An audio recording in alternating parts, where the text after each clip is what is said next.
तो जी, चैनल कैसे शुरू हुआ?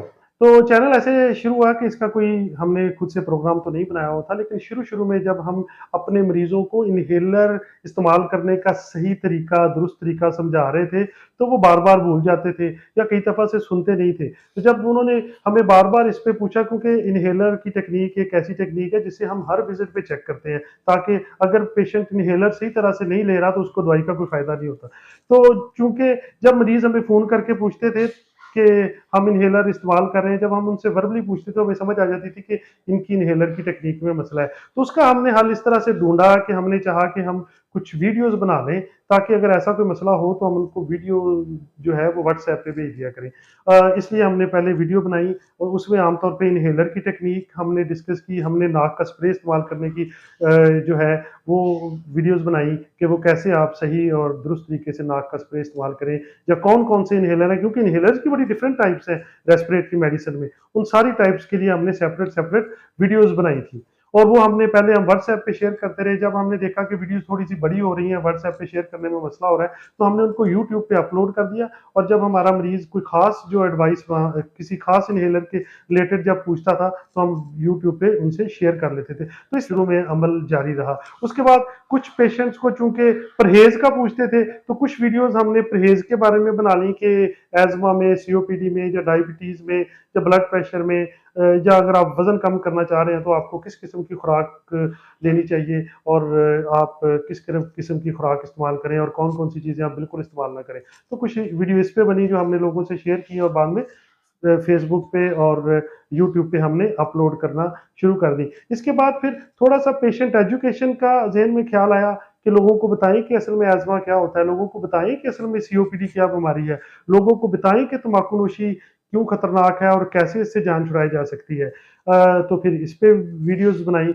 इसी तरह टीबी क्या है, टीबी की क्या अलामात होती हैं, टीबी कैसे तशख़ीस होता है, अगर आपको ये अलामात हैं, तो आपको टीबी हो सकता है, इस पे वीडियोज़ बनाई। और वो भी हमने अपने यूट्यूब के अकाउंट पे शेयर की।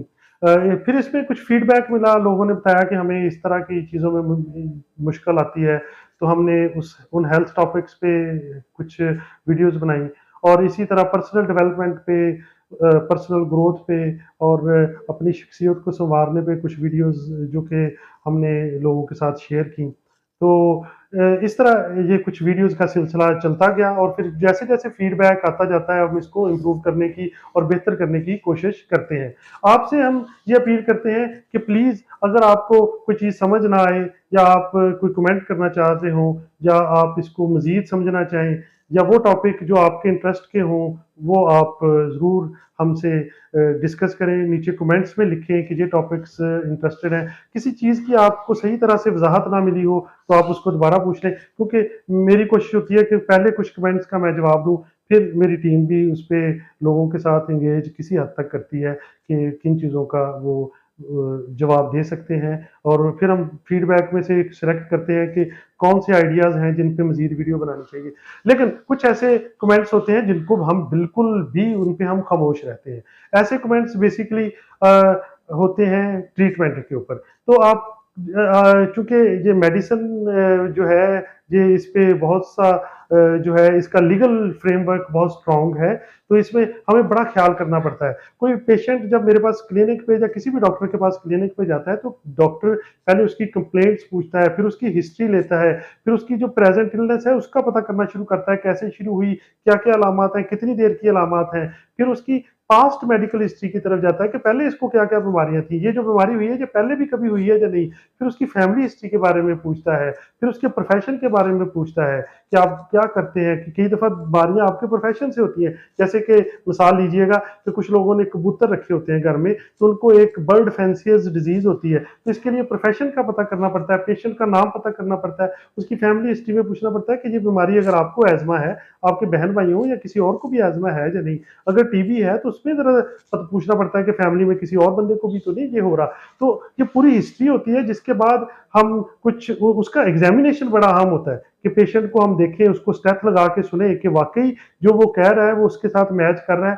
फिर हम एक तशख़ीस बनाते हैं, फिर उसकी एक डिफरेंशियल डायग्नोसिस भी होती है कि अगर हमें लगा कि ये तशखीस है तो उसके साथ फॉर एग्जांपल अगर एज़मा है किसी बंदे को, तो हम एक्सक्लूड करेंगे कि उसको एज़मा ही है, उसको सीओपीडी तो नहीं है, क्योंकि कुछ अलामात सीओपीडी और एज़मा की सेम है। या फिर उसको एज़मा है, उसको कोई हार्ट फेलियर तो नहीं है, या फिर उसको एज़मा है तो उसको साथ में टीबी तो नहीं है। तो इन सारी के बाद फिर हम स्पेसिफिक ट्रीटमेंट प्लान बनाते हैं और कुछ टेस्ट भी करवाते हैं, कई दफ़ा एक्सरे करवाते हैं, सांस के टेस्ट करवाते हैं और फिर एक फाइनल डायग्नोसिस होती है और उस डायग्नोसिस के मुताबिक हम उसका इलाज शुरू करते हैं। फेसबुक पे या फिर यूट्यूब पे लोग पूछते हैं कि मैं ये वाली दवाई इस्तेमाल करूं, जैसे कि एक कमेंट किसी ने कमेंट सेक्शन में मुझसे पूछा हुआ था कि प्रेगनेंसी है और 5 महीने की है तो उसमें फलां दवाई मैं इस्तेमाल कर सकती हूँ या नहीं। तो देखिए, इसमें अगर मैं उससे मजीद डाटा पर्सनल इंफॉर्मेशन लेता हूँ तो ये यूट्यूब इसको अलाउ नहीं करता, क्योंकि पाकिस्तान में जो हेल्थ केयर कमीशन है, ये पूरी दुनिया में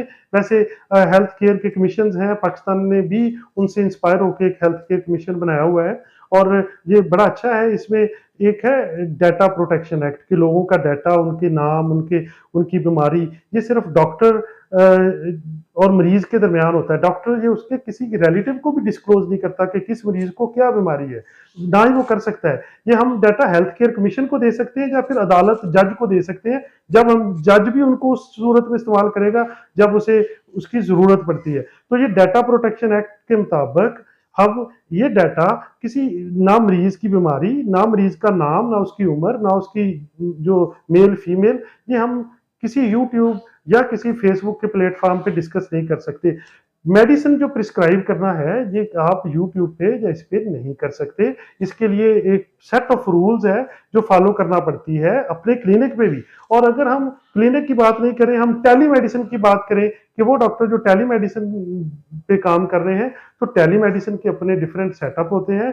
टेलीमेडिसिन के लिए वो जो कंपनी जो टेलीमेडिसिन की सर्विसेज फराहम कर रही है, वो हेल्थ केयर कमीशन से रजिस्टर्ड होती है। वो अपना डाटा किसी के साथ शेयर नहीं करते। और जब टेलीमेडिसिन में फेसबुक की तरह आपके कमेंट हर कोई नहीं देख रहा होता, हर कोई आपको जज नहीं कर रहा होता, हर कोई आपकी इंफॉर्मेशन को इस्तेमाल करने वाला जो फेसबुक या उधर हो सकता है, लेकिन टेलीमेडिसिन में डाटा जो है वो पेशेंट का और डॉक्टर का और उनका जो इंटरेक्शन है वो सिर्फ मरीज को, डॉक्टर को और उस जो कंपनी का सॉफ्टवेयर है उसमें महफूज होता है, बल्कि वो कंपनी भी उसको अपने एम्प्लॉइज उसका नजायज फायदा नहीं उठा सकते। इस पे उन्होंने वो इसके सिग्नेटरीज होते हैं।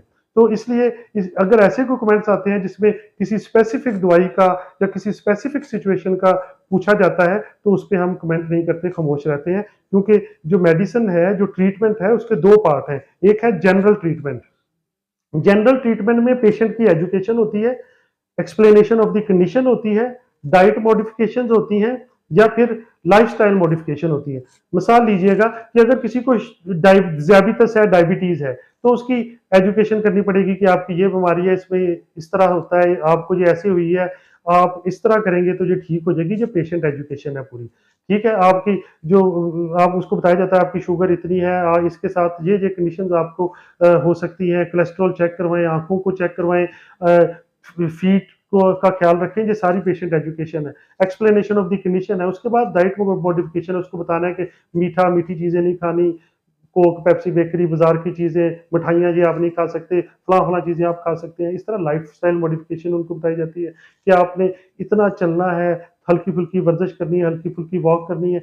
ये सारी चीजें तो जनरल हैं, इन पे तो हम बात कर सकते हैं यूट्यूब चैनल्स पे। लेकिन वो जो स्पेसिफिक चीजें हैं कि आपने कौन सी दवाई खानी है, उसके लिए तो डॉक्टर बड़ी अच्छी कोशिश करता है। डॉक्टर उनके कुछ लेवल्स करवा रहा होता है, उनके 3 महीने के शुगर के टेस्ट, उनकी फास्टिंग शुगर, उसके बाद वो दवाई दे रहा होता है। इसी तरह जो सीओपीडी है, सीओपीडी सांस की वो बीमारी जिसमें आपका सांस रुकता है, आपको बलगम आती है, खांसी होती है और सांस बहुत ज्यादा फूलता है, उस बीमारी की जो जनरल बातें हैं कि आपने स्मोकिंग छोड़ देनी है, जो आपके लिए बहुत फायदा देगी, आपने हल्की फुल्की वर्जिश करनी है और आपने इनहेलर रेगुलर और सही तरीके से इस्तेमाल करनी है, इतनी तो हम यूट्यूब चैनल पे डिस्कस कर सकते हैं। लेकिन आपने स्पेसिफिकली अपना कौन-सा इन्हेलर लेना है और कौन-सा इन्हेलर आपके लिए मौज़ू है और आपकी जो दूसरी अगर आपको सीओपीडी है तो हो सकता है कि साथ आपको हार्ट फेलियर हो, दिल का भी मसला हो, तो कौन-कौन से इन्हेलर आपके लिए बिल्कुल ठीक हैं, वो सिर्फ़ एक स्पेसिफिक ट्रीटमेंट के ज़ुमरे में आता है। वो क्लिनिक में 1 टू 1 पे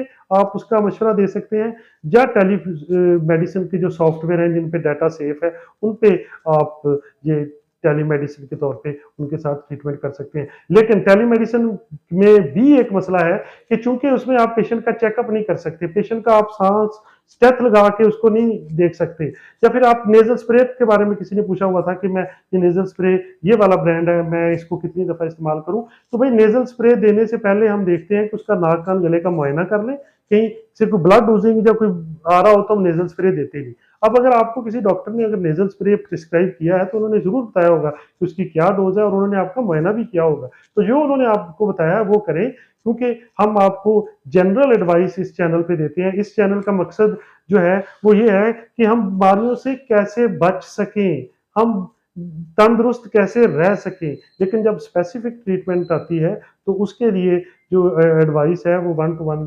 कंसल्टेशन में ही हो सकती है। उसको हम इस तरह आम पब्लिक में शेयर नहीं कर सकते। Thank you so much.